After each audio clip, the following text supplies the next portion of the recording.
Welcome back to another technical deep dive here in the debug zone.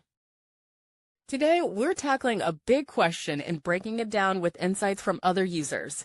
Hopefully this clears up some misconceptions and helps you get the answer you need.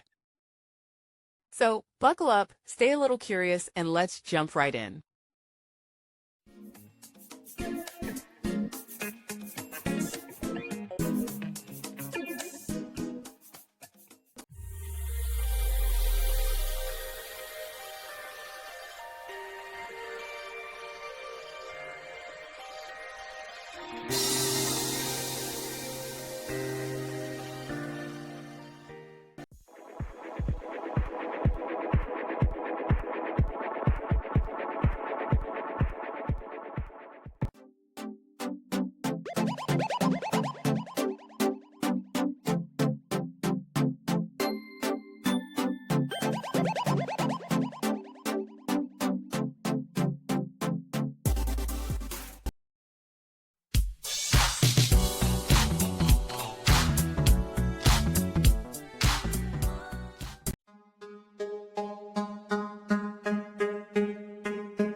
And that's a wrap. I hope you found the answer you were looking for. If you did, take a second to hit that subscribe button. It really helps out.